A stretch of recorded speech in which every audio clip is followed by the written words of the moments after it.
Welcome to the Are All Bullies Bad podcast, challenging perceptions and shifting paradigms.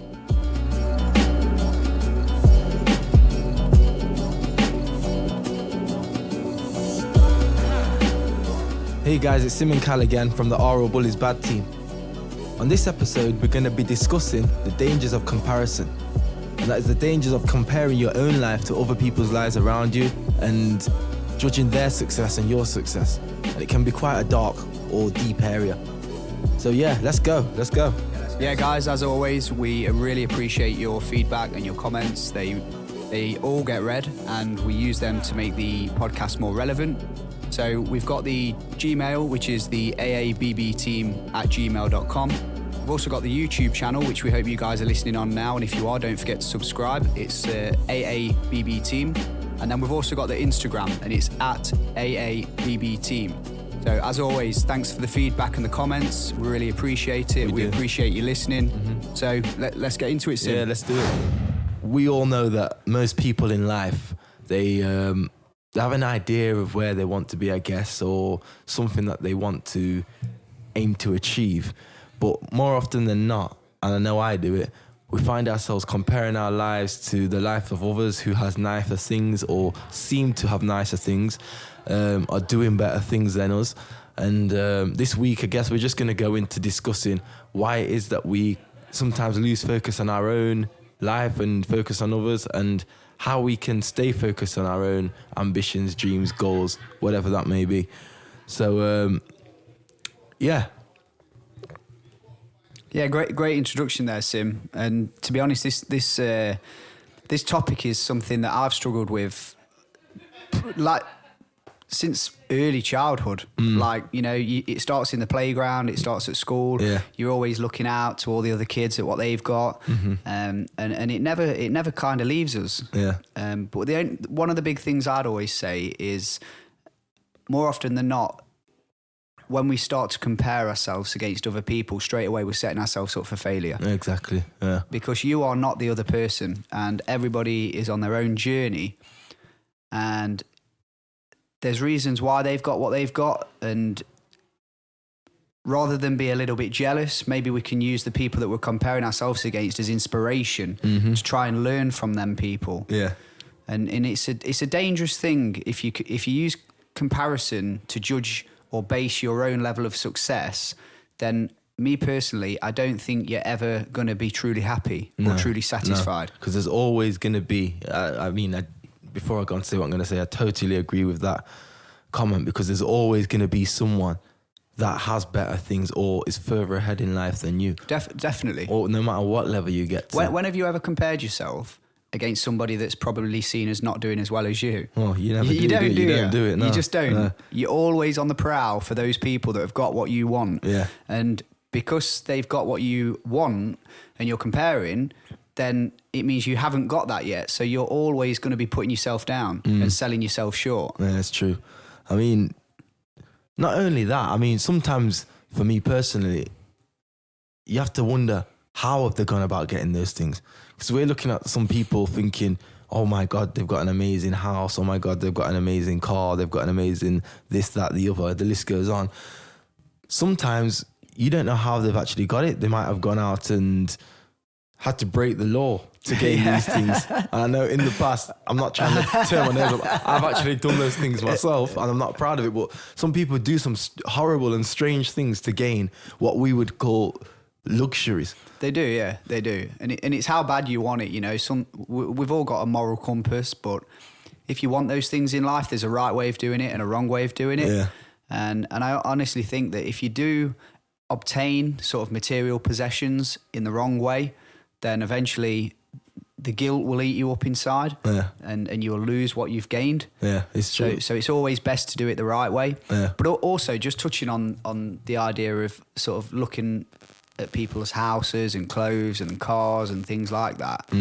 It's like, when we do that, we always justify why they've got to where they've got. It's like we never give the person credit for just taking a step back and appreciating, well, actually, this person might have just worked hard for what they want. Yeah, it's true. We always say, oh, well, they've got rich mum and dad. Yeah. Oh, well, they've got a leg up in life. Yeah. Do you know what I mean? Silver Oh, they've spoon just got treatments lucky. of it, yeah. Doors have been opened for Yeah. them. They know this person. You know, it's so unfortunate for me. And we always play the victim. It's true. But what we do by doing that, we go into a very powerless position where, because we're justifying why someone else has got something and we haven't got that opportunity in our own life, we don't want to go and create it. Exactly. And I'm a strong believer in you create your destiny. It's true. You know, if the door for opportunity isn't there, then create one. Exactly. Do you know what I mean? Yeah, that's the only way. And even then, if the door's there, you know, we gently knock on it, and if there's nobody answering, we'll just say, you know, I guess we'll try again another day. Smash through that door. Exactly. I think something just came to mind. I think it was a Tupac interview when he says, if you're knocking on the door and you've got no food, you're going to be knocking politely at first, saying, oh, please let us in, please let us in. And the longer you wait, the more hungry you get. And eventually it turns into a rap, and then you'll be like, I'm breaking down the door. And it's a good interview, and I'll try to attach it to this afterwards. Yeah. But yeah, it backs up what you're saying. I've not seen that, but yeah, it does sound really interesting. Yeah, it says that over a period of time, if you want it bad enough and you keep getting no's, eventually you're breaking down that door and you're forcing entry. I mean, yeah, I think most people in life do the thing where they say, oh, they're rich, their parents have got them this, and what you have to think is, okay, the kid might be rich and might be handed stuff, but what about the parent who grafted their bollocks off to build that company, to build that empire, to give their kid what they wanted? And in effect, that's what we all want to do. But most of us are just too lazy to get up and do what that parent's done for their child. So I'm not going to lie. I used to look at people say the same thing, but I've changed my outlook because I want to be that parent, and not even want to be. I'm going to be that parent that can give my kid everything in the future. So yeah, be prepared to hate my child. And just going back to what you said there earlier, Sim, Tupac's alive, people, by the way, but that's for a whole other podcast. Totally different podcast. But just something else that I've just been thinking about. So for those of you that don't know, I'm a month away from turning 30. So balloons and parties, whatever. But again, the whole thing of comparison is something that's really close to my heart right now, because I'm fast approaching 30. And I was speaking to a psychologist the other day about this fear or a phobia of turning 30. And I've always told myself that it's just me. 30 is this magic number, and I'm so afraid to get there. And the psychologist actually said that the age 30 is the most scariest age to get to, because what happens is, in life, people base all of their success on that age. They use that age as the milestone to determine whether their life's been a success or not. Yeah. So they'll get to 30, and that's when they start looking back at the previous 30 years, and they'll make a judgment. Yeah. Am I successful or not? And if you're getting 30 like I am, and you're looking at your life and you're seeing pitfalls and mistakes and errors, and you're not quite where you wanted to be or where you thought you'd be, you label yourself a failure. Right, okay. And you can go into it, I mean, you know me, Sim, you can go into a downward spiral. And you can. I guess this is what people call the midlife crisis. Right, yeah. But what a lot of people don't realise is a lot of people have that midlife crisis at 30. Yeah. Because they probably see being past 30 as like, that's it, you're too old, you can't change your career, you can't learn a new habit, you can't learn a new skill. So if I've not got to where I want to be when I turn to 30, then it's only a road of failure that lies ahead. And we need to change that misconception. We do. Because, you know, me being nearly 30, I feel young. Yeah. You know, I still feel vibrant, I still feel like I've got plenty of energy, but my mind, which is the most important thing. Yeah. It's my mind that's telling me, well, you're not where you need to be. You're not doing what you wanted to do, and you're not doing what you said you would do when you was at a younger age. So all this pressure is coming on me right now. And I know we've touched on this subject, and it's the hot topic of the day, and it's only going to get worse. But social media has a massive it impact does. on comparison. It does. Because it's smack bang in your face. It does, Well, yeah. look at you, you failure. You're not driving around in a £100,000 car. Yeah. You're not living in a 5-6 bedroom house. You're not shaking hands with celebrities and mixing in with the elite. Yeah. So straight away, you just see yourself as a failure. Yeah, you do. And I think very important what you just said there about approaching 30 and people thinking about or re-evaluating and analysing their life, because me and several of my friends, I'm 29, so I'm not too far off myself. We've started to have conversations that we never used to have in the past. And we find ourselves even saying during the converse, where is this coming from? Why are we starting to think like this? Yeah. So it seems like somewhere down the line or in the past, an expectation of this age has been put onto us. But I've just sat there thinking now, where has that come from? I can't answer that. And it'd be nice if anyone listening could probably pop up and About give us a comment. about the age of 30. Yeah. Why is it the age of 30 that we all of a sudden start to reevaluate our lives and, question ourselves? Well, not only that, a lot of successful people, for example, the Kentucky Colonel, I can't remember his real name. Colonel Sanders. Colonel Sanders. He didn't become successful until he was, I believe, don't quote me on this, I think it was 69. He took his recipe to several places around the world, and he was turned down and turned down and turned down. And he thought, you know what? I'm going to do it myself, just like you said a minute ago about kicking down doors. It's how bad you want it. Exactly. Yeah. And at the age of 69, I believe, he became a multi-millionaire. Yeah, and no better place to get chicken, is there? Now, Exactly. all over the world. All over the world. Even there's examples for so many more people. Simon Cowell, he didn't become a multi-millionaire until in his late 40s, I think, early 50s. Yeah. So, yeah, it doesn't mean, say, because you haven't reached that at the age of 30 that it's never going to happen. And it can still happen. So I'd love to find out where it comes from. I think we're all in a race. We're all in this big race, and we've all got impatient, and it's leaning on this sort of instant gratification that we've all become accustomed to. Yeah.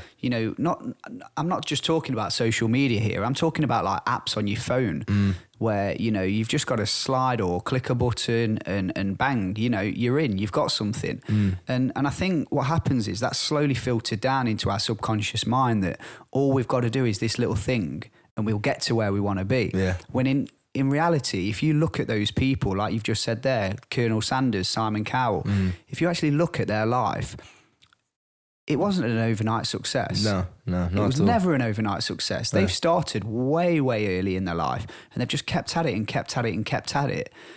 And if Colonel Sanders would have evaluated himself at 30 and thought, well, actually, this chicken business, it's not taking off. What am I going to do with my life? Who knows? He could have just gone into any other industry and just became a typical middle-aged man going about life. Exactly. But he had this dream. Yeah. He didn't give up on it. Yeah. He didn't sort of look around at everybody else and get put off by what everybody else was doing. No. He stayed true to himself. Exactly. Because he knew that one day it would come to fruition. And look at him now. Exactly. I mean, you just said he stayed true to himself, and I can't emphasize or highlight how important them few words right there are, staying true to yourself. Like, that's what a lot of people struggle with in this day and age, staying true to themselves. And that is what makes you make it. You have to stick to what you believe in and stick to your beliefs and keep pushing until it actually becomes a reality. Cal said a minute ago about social media. I mean, you've got your Snapchats and your Instagrams this day and age. I'm on Instagram myself, not long joined, because I was one of them people that thought, this false lifestyle, whatever else, but it does have its benefits. Yeah. Connecting people, as we know. But one thing I do find is on these social apps and stuff, people do only show the best of what's happening in their day. Yeah, of course. Yeah. And I've made it a habit to, you mentioned something about counselling earlier, and it's funny because I actually go to therapy myself, and it's not something that I let everyone know. I mean, Cal, because I've told you, but I made it a habit. I think it was 3-4 weeks ago that I was going to post the good and the bad on my Instagram story. So when I went to my therapy session, I took a picture of the plaque outside the door and posted it saying sometimes it's good to release in the right way. And the amount of messages I got on my inbox from people saying, I can't believe you've just done that. I'm so happy to see someone else goes as well. It's crazy. And I started so many conversations came from that, from people who go there themselves and said they wouldn't dream of posting it. Exactly. Yeah. So, you know, it just goes to show everything that you do see in people's lives doesn't mean that it's true. And they're just showing the best clips of maybe an hour or two at most of their day. Yeah. What about the other 20 odd hours? Yeah. So Sim, I'm right with you on the whole Instagram thing, because even today I posted a story and it was basically saying about, you know, that if you're feeling behind in life, and the word behind is really sort of important in that sentence. Yeah. And it was all about, you know, there's no clock. Everybody is on their own journey, going at their own pace. Don't base your status in life against somebody else's clock, because they've got their own values and wants and needs, and their values and wants and needs are unique to them. So don't be in a rush to sort of base your life against somebody else's life. There's no race here.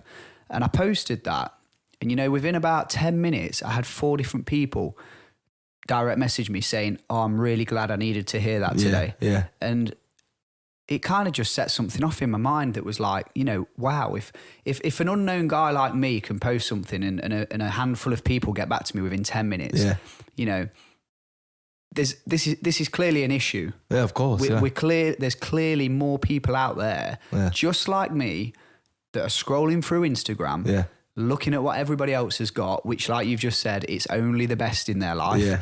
You know, they're not going to post a picture about the car breaking down or their bank account when it's overdrawn. But the moment they get a bonus, well, they're flaunting that cash. They're getting the new trainers. They're getting the new clothes, the new cars. And deep down inside, everyone's just wanting that honesty. You know, I seen the post that Sim's talking about when he was talking about his posting the picture of the plaque, and you know, it's when I looked at that, I thought, well, there we go. Someone's opened the floodgates. It's a bit like, I know this is a bit of a weird sort of comparison, talking about comparisons, but is it Roger Bannister, the 4-minute mile? You know, nobody believed it was humanly possible to run the 4-minute mile. Oh yeah. As soon as he does it, that's it. It just flicks a switch in the human's consciousness that this 4-minute mile can be broken. It's possible. And then hundreds and hundreds of people have done it. Thousands now. And it's a bit like that, Sim. You know, if we can get celebrities or sort of well-known established people to start opening up to the whole idea of kind of mental well-being.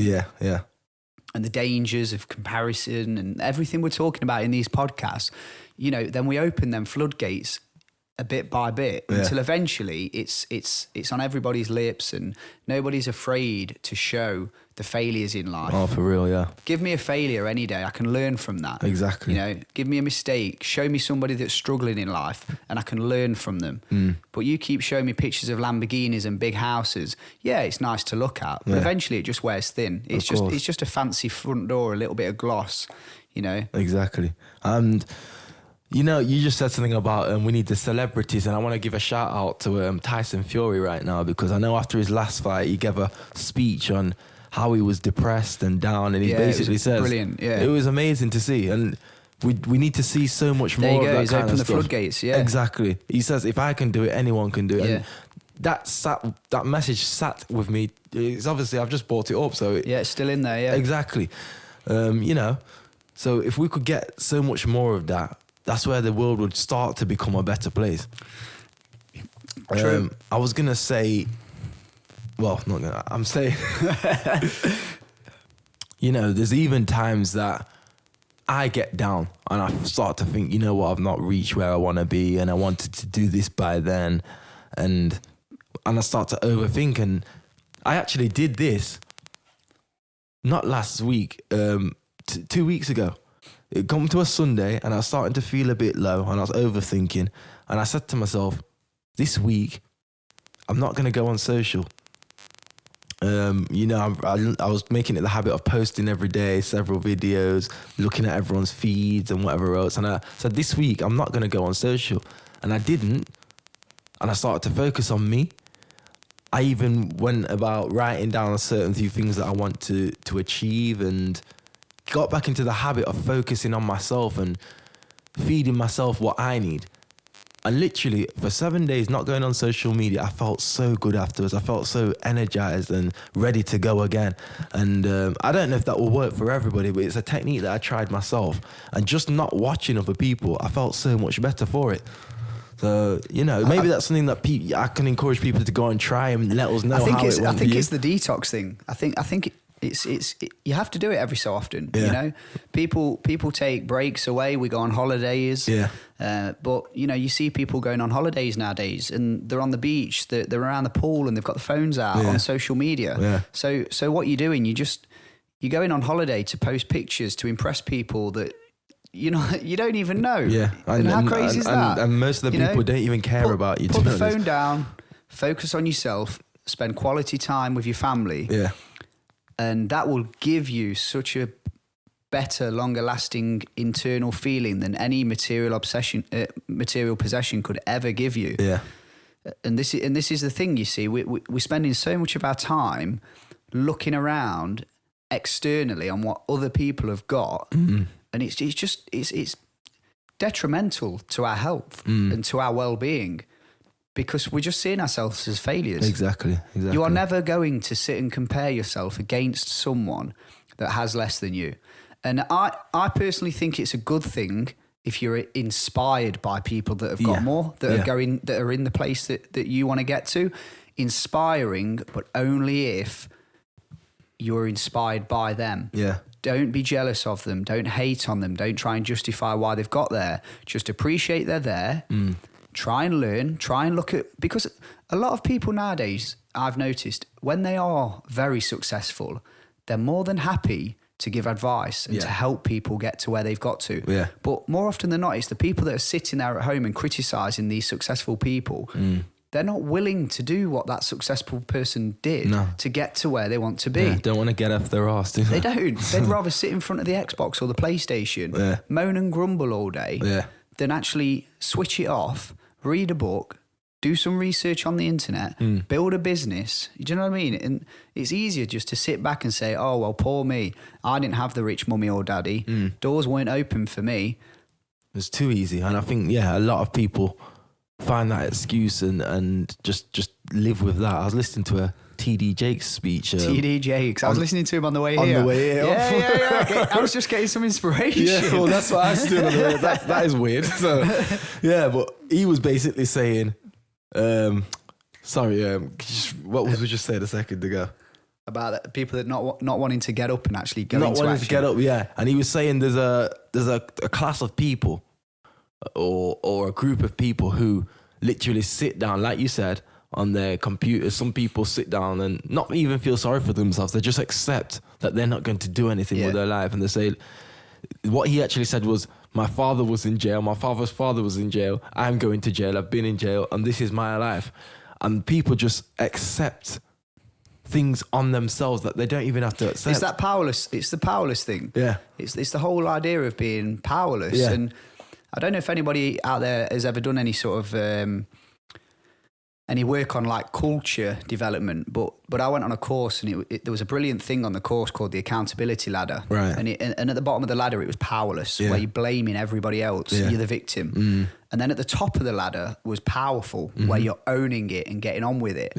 And in the course, the person sat next to me was like, oh, I love this accountability ladder, because it's basically taking you from moaning to owning. Exactly. And I was like, where did you just get that from? They're like, well, it is, isn't it? At the bottom, you're moaning, but you climb the ladder and you get to the top where you're owning. And I just thought, that's amazing. I like that. If more of us can go from a position where we're not moaning, but we're taking accountability and actually saying, this is what I want. And at the minute it doesn't exist, but I'm going to speak and believe it into existence. You take ownership for your life and you're then powerful and you can do anything. I mean, we all know too many people. I've got family members the same. Me too. Just sit there. Me too. In this rut. And what they need to do is accept, acknowledge, and just move on. Move on. This is where I am now. It's not where I want to be, but it's where I am now. Okay, what can I do to move forwards? and you have to have some kind of a personal development plan, I guess. Yeah, you would. Yeah, I think you've given a great bit of advice earlier on. A social media detox. Yeah. Even if it's just for a day. Yeah. If you're feeling low, and you're lacking in energy, you're wondering where life's going, I can guarantee 24 hours away from social media, and I mean all social media, Facebook, Instagram, Snapchat, Twitter, every social media platform, 24 hours away from it. Focus on yourself, spend some quality time by yourself, go out for a coffee, a cup of tea, just sit with your thoughts, try and build a picture in your mind of what you want your life to be. Yeah. And I can assure you, it can only be positive. Oh, definitely. Well, it worked for me, so I'm encouraging people to go and try it. I'm going to try it myself, and I will get back to our listeners on the results of that. Yeah.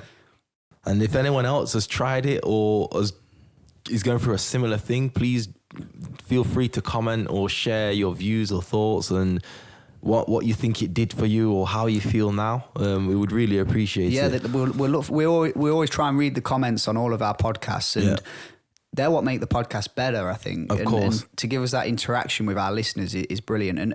And we do like to give our advice and our perspective, but your comments are just as powerful. And me and Sim, when we read through them, we do take them on board, and we go into action on some of them. We do. It's really appreciated. We appreciate them all. Thank you very much. So, comparisons we're talking about. Just as a reminder there. Just to remind myself. Because sometimes I do go a bit too deep. Yeah. That's like me, mate. I go down the rabbit hole, and then I think, actually, backtrack. Yeah. What are we talking about here?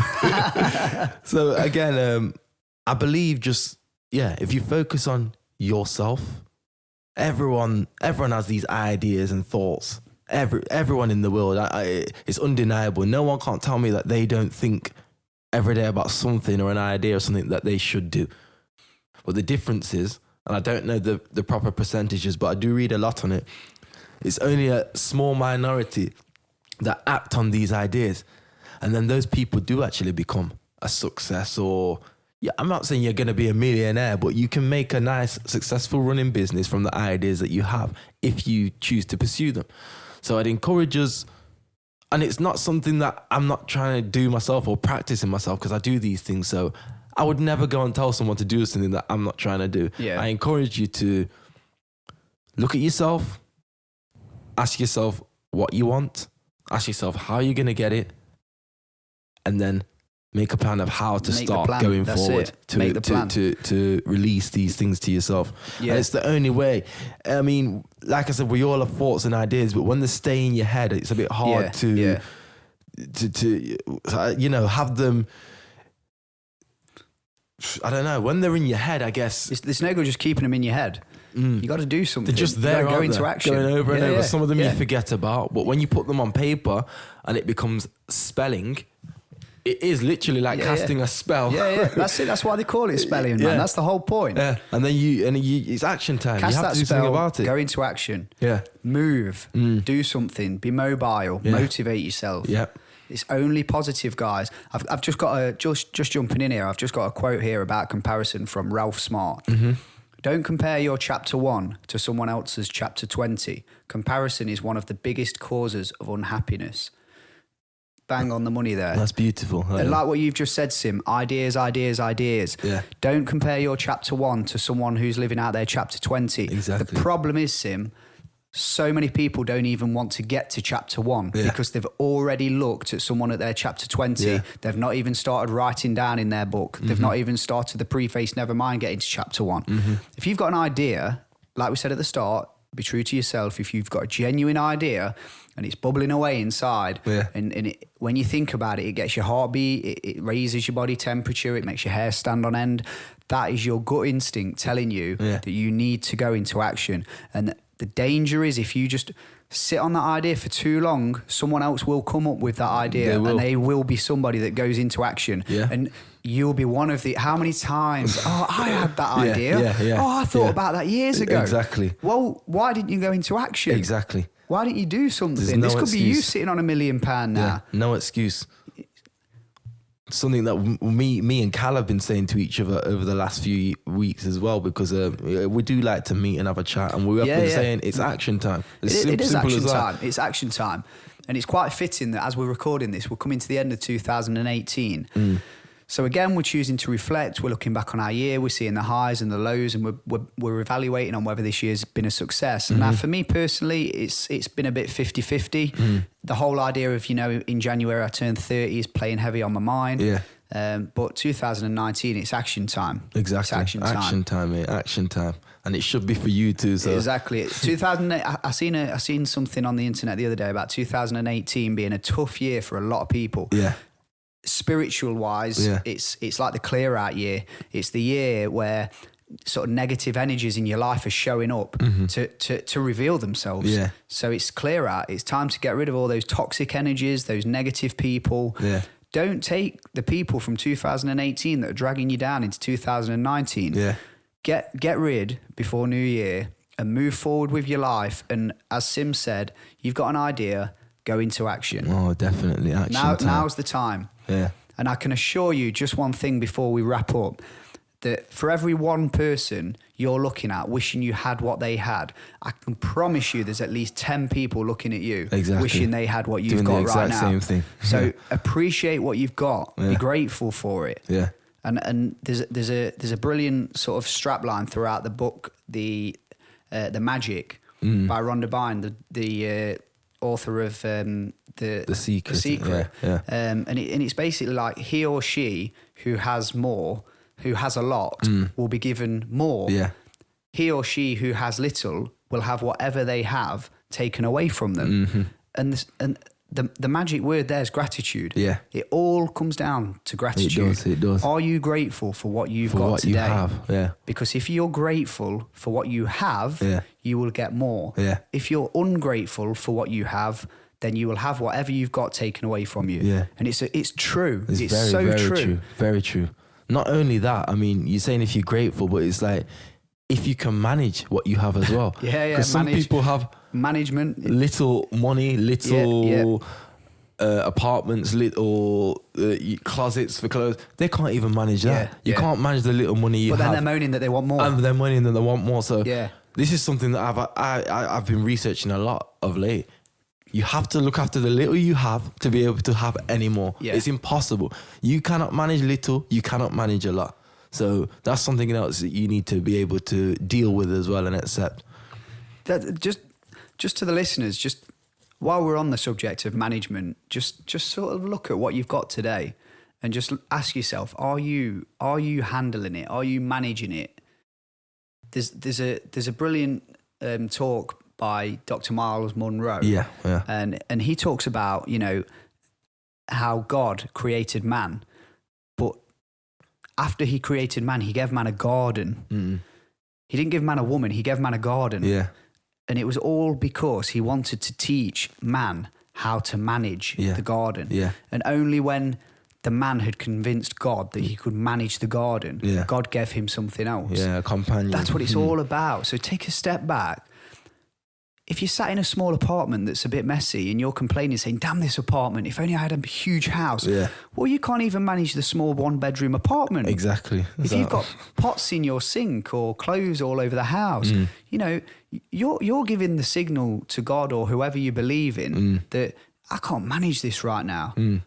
So what's that going to say? I better not give that person more. Yeah. I'll send them into overdrive. They just won't be able to handle it. For sure, yeah. So take your small plot in life, be grateful for it and really handle it and manage it. And back to that word again, take ownership, take accountability. Take ownership. Change the message that you're sending out into the universe, because the law of attraction is a true thing. Yeah. And if you're sending that message out to the universe to say, I can't handle this small thing that I've got right now, then what's going to come back to you? Only more of that mess, more problems. Yeah. If you're worrying about money and you've got lack of money, you're sending the message out that you can't handle money because you're going overdrawn. Exactly. However, you've got to think abundantly. You've got to think that you've got an abundance of money. Start saving a little each month, putting a little bit away, even if it means that, you can't go out for that one extra time in the month. But what you're doing there, you're actually showing the universe that you've learned how to manage, and then you'll acquire more. Yeah. Robert Kiyosaki has a tip. Sorry to cut you. No, fine. He has a tip. He says, take 20% of anything you earn. So whether that's a weekly income, monthly income, and purchase things that can make money back. So you take 20%. If you get 200 quid, take 20 quid. Buy something that can make money back, probably make 40 quid. Even if it's 25 quid, it's a profit. And you carry on doing the same thing, flipping. And you'll get somewhere. You know what I mean? Yeah. There's always small a technique. steps like that, though, that people aren't willing to take. Like we said, it's just that go into that chapter 1 that people aren't willing to take. Yeah. I'm glad you've brought the subject, the person Robert Kiyosaki up, and I'm sure some of our listeners have read the fantastic Rich Dad Poor Dad. Yeah, amazing. And one thing I've learned from that book is when he talks about when you put money aside into your savings, do it at the start of the month. Mm-hmm. So he says, pay yourself first. Yeah, because what happens is we spend, and we get to the end of the month, and then it's like, right, I've got this amount left in my account. Now I'll save that. Yeah. Whereas that's wrong. What you should actually do is put the money into your savings first. So you're paying yourself first. Because what people don't realise is when you look at all of our bills, you're not going to work for yourself. You're going to work for all of the companies that you're paying back on a monthly basis. Yeah. If you've got a car, if you've got an Audi or a BMW that you're paying monthly, you can actually sit and work out how many hours per month you're working for BMW, for Audi. You're not working for yourself. Yeah. You're working for the car manufacturer. Yeah. You need to pay them back. Yeah. If you've got a house and you've got a mortgage from a bank like I have, you know, I'm doing hours in the month to pay HSBC. Yeah. So when we get paid, why not treat ourselves first? Yeah. Put that money in your savings and then it's yours. Yeah. Because every other bit of money we've got, it's going out to companies. That's one of his biggest lessons. Pay yourself first. And it's guys. Something that I've had to take on board because it really does make sense. People don't like that because it then leaves them with less. Yeah. And they can't have the extra things in life that everybody who's on social media is going to judge their success on. Exactly. But I'm telling you, save money month on month and eventually compound interest will take over and it will grow and grow and grow. And in a number of years, this is where you got to be patient, guys. In a number of years, whatever you want, if you want to create a business, you're going to have the capital there to go into action. Yeah. But by not doing this, you're never going to be able to take that first step. So you've just got to have that patience at the start to build something and to know that, okay, you may not have it today, you may not have it tomorrow, but in months or even a few years, you'll get to where you need to be. Of course. People haven't got that patience. That's what worries me. People want instant gratification. It is. It's the world we live in now. And that's why you get all these, you know, everything. Everything's you pay, can get everything on credit this My day. My nan doesn't understand this whole pay monthly thing. Yeah. Well, there you go. You speak to the older generation. It's a myth. Different generation. I spoke to an old guy and he said to me, the problem with your youth, you want everything today. In my day, if you wanted a car, you worked out how many months you'd have to work to save the money to get that car. Yeah. Now you've got the option, we'll give you the car, but pay us every month. Yeah. So we used to have everything now, even if you've not finished paying for it. So I'm not saying it's a bad thing. It helps a lot of people, but it definitely changes people's views and opinions on the waiting game, which is a very key part to life. I think you spend more time in life waiting than doing anything else. I'm just curious there. You've sort of sparked a little thing in my head. I wonder how many, if they cancelled credit tomorrow, I wonder how many less pictures of cars there'd be on Instagram. Just something like that. Do you know what I mean? Isn't it? Like, very interesting question. If the government did away with credit for cars, wow. There'd certainly be a lot less traffic on the road. Oh yeah, that'd be lovely.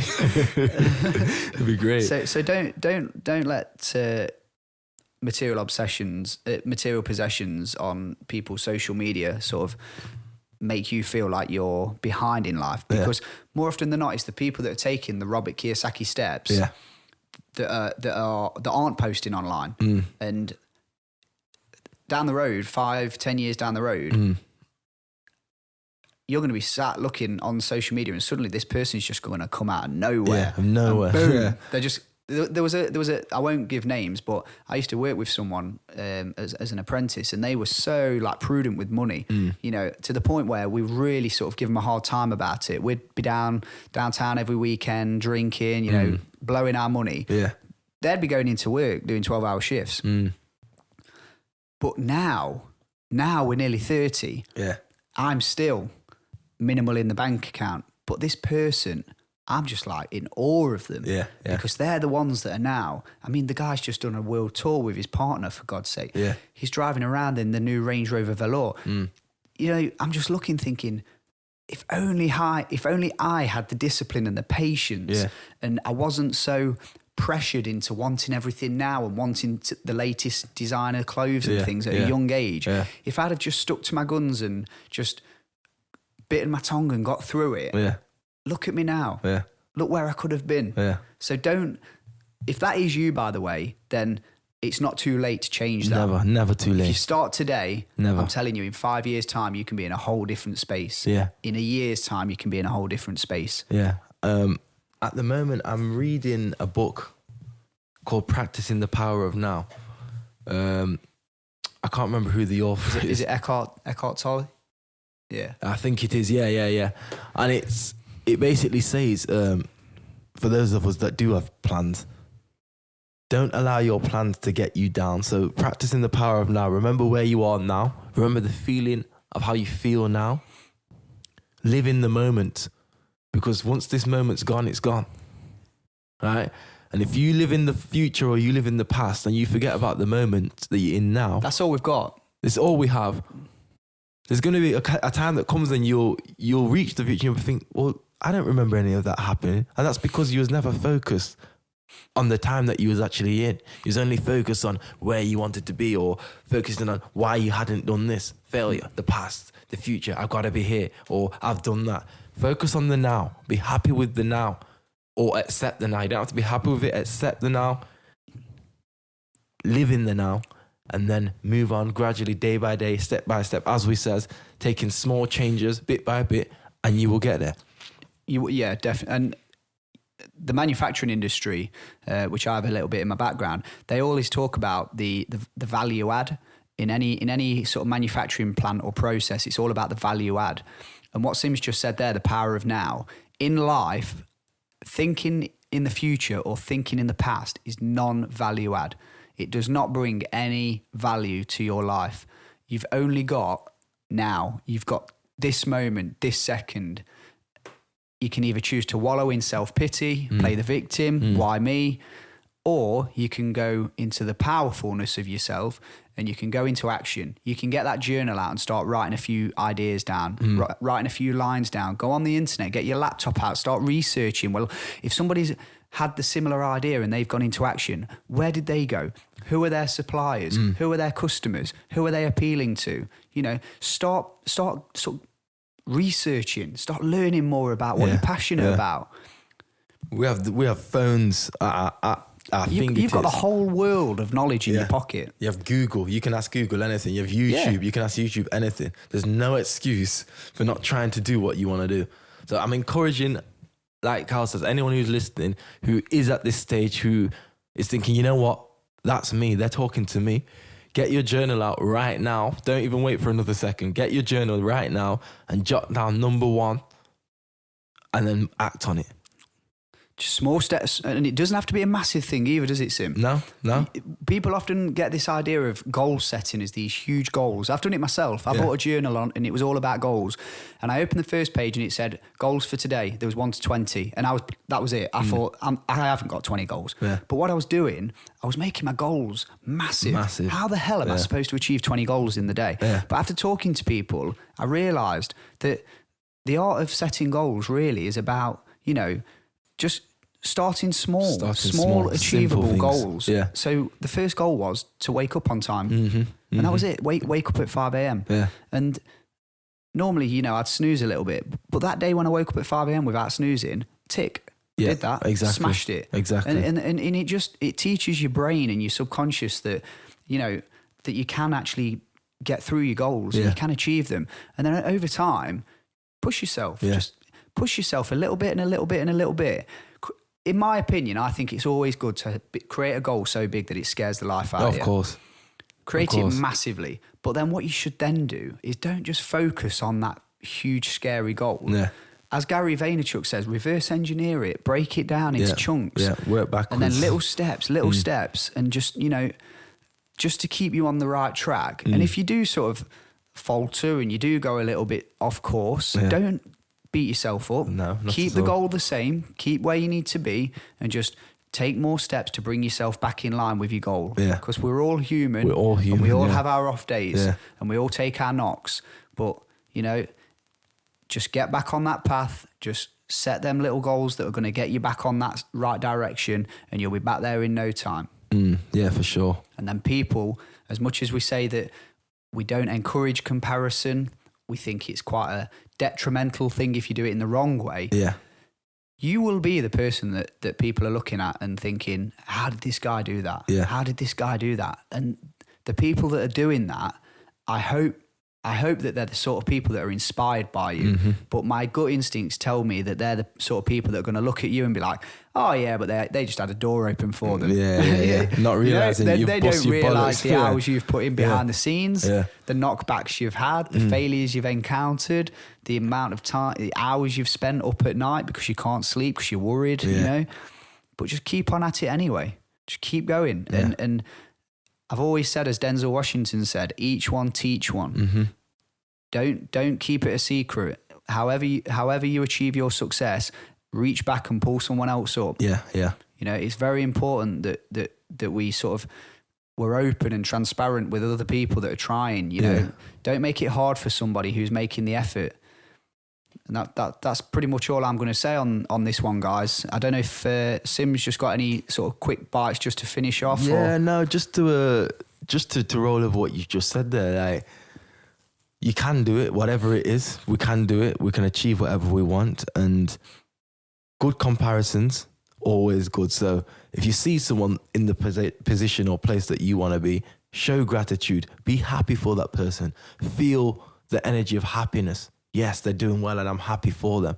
And what you do send that message out to the universe that you can receive now. Once you're happy for someone else. You can receive now. I like that. You know, you understand? So that's all I'd say. Yeah.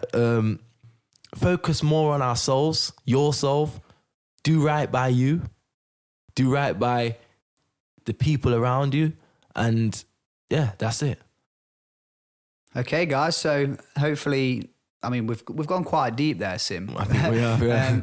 What I would probably say to people is whenever we do go a little bit deeper in conversation, it's always good. This is the beauty of podcasts. Just stop and rewind. Yeah. You know, go back to some particular area of the podcast that sort of struck a chord with you and resonated with you.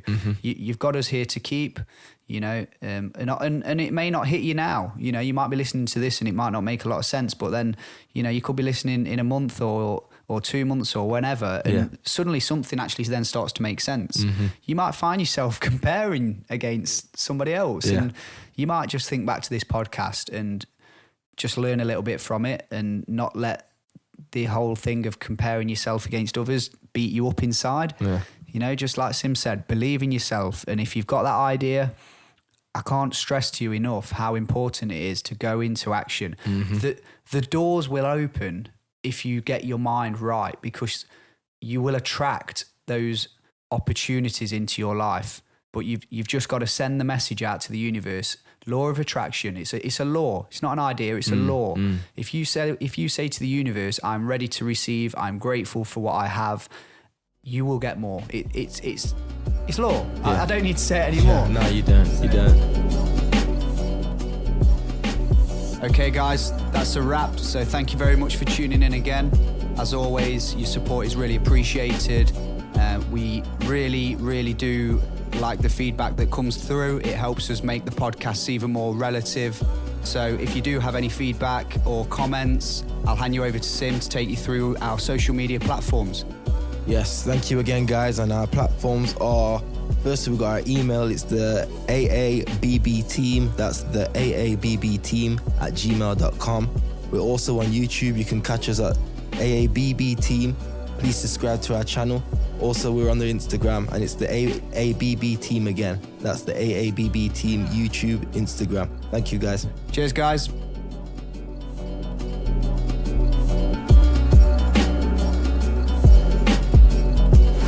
This podcast was recorded and edited by Prince Bazza.